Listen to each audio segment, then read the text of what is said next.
Good day. It's been a good week, and really looking forward to getting back in the Coliseum over the next 2 days. Very important time for us.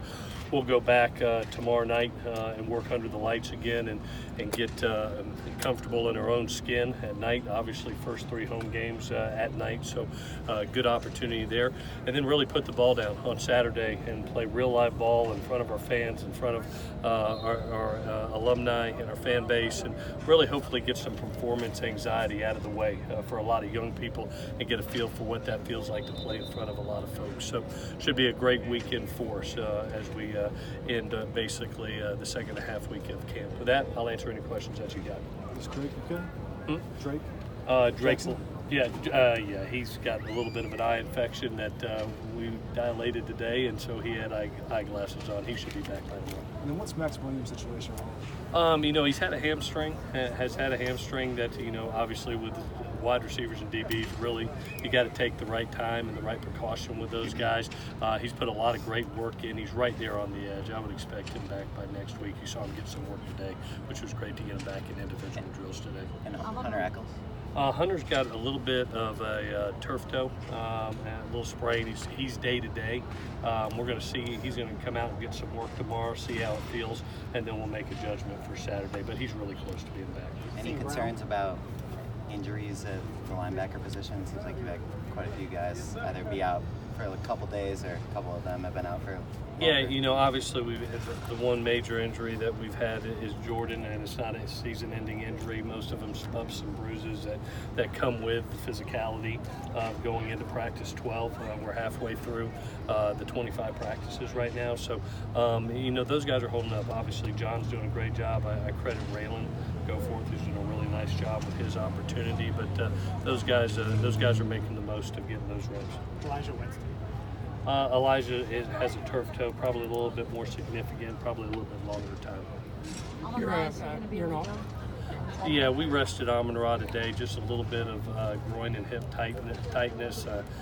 Guys running about 4 miles a day, and every good horse needs a day off every once in a while. So we were precautionary today. We'll get some work tomorrow and see where we are Saturday. You're an offensive guy, a quarterback guy. What's the first thought when Talanoa jumps the route and is going 70 yards the other way? What's your first thought? I don't ever want to play against that guy. I'm glad he's on our football team. That's 3 this week.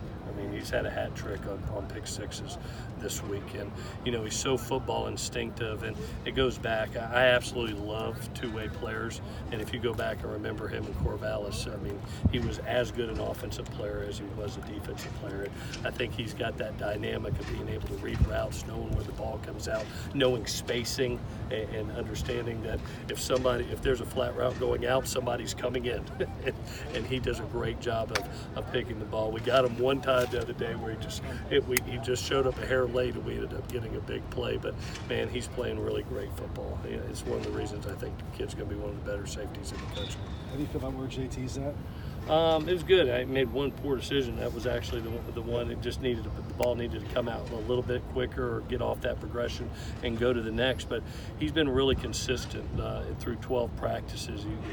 He's been a stabilizing force each and every practice, and I look forward to seeing him in the Coliseum around our fans and put him in that situation and see how our quarterbacks do. We talked about taking a little bit longer on JT Daniels on that interception. It looked like after the first round of 11-on-11s, you talked with the team about a faster tempo and a faster pace, and that kind of being the overall marching for. How do you feel the team has done coming into the showcase? Yeah, it's a good observation. We actually today came in our team meeting and said, hey, a lot of times when you get in practice situations, you don't get the true feel of the speed of the game, and I wanted to give them a little bit more reps. We've been hanging at series around 6 or 7 plays. We jumped it up, and now we're jumping up to 8 to 10, so they get longer drives.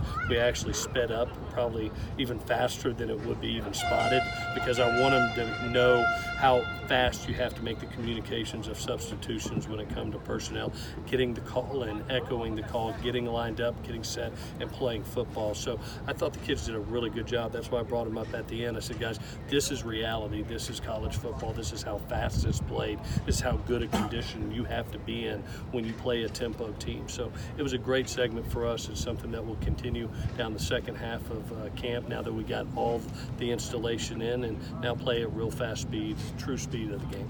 we still haven't seen Brew out here. How's he doing, just health-wise? Yeah, he's actually getting a little bit better, which is great to see. He's actually attending our meetings. He's got a smile on his face. He did the Constitution, our special teams Constitution in front of the team last night and got a standing ovation. So, he's starting to feel a little bit better. He's not all the way there yet, but we're glad to have him around us, and it's good to see a smile on his face. Regardless of what happens with the NCAA decision, the fact that he's missed so many potential reps out here at practice, does that slow down his development, even if he were to be able to come back? Well, I think anytime that you've been away from the game for an extended period of time, as a coach and as basically an adopted father, I got 3 by birth, 110. I got the honor to adopt.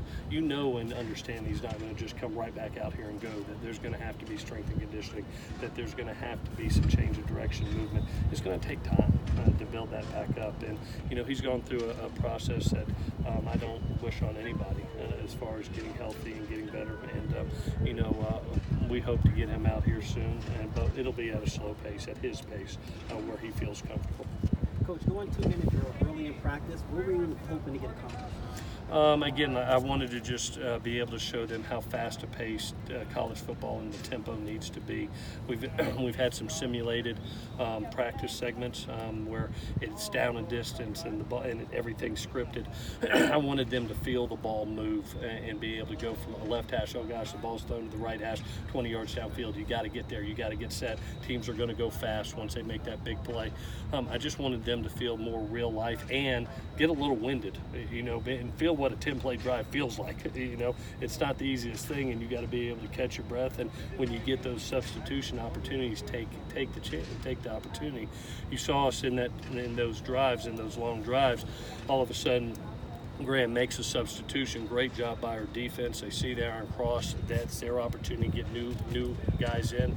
We were able to platoon guys in. So you want to see those things, and it was good to get some real life ball in. Does this team look like they understand how to practice in pants? I mean, shoulder pants. They look like they get a lot done in shoulder pants. I tell you what, they're practicing well together, Dan. I think I credit our older kids and our coaches in the fact of teaching guys how to practice physical, how to practice fast, how to practice violent, but not being stupid, not taking cheap shots. We've had a couple digs where safeties could have knocked a wide out, but they pulled off of it. They know they got them. They're really practicing well together, and that's what you want. You haven't seen a ton of major injuries out here in this camp, knock on wood, and I credit a lot to the maturity of our team right now. Great. All right, thank you guys.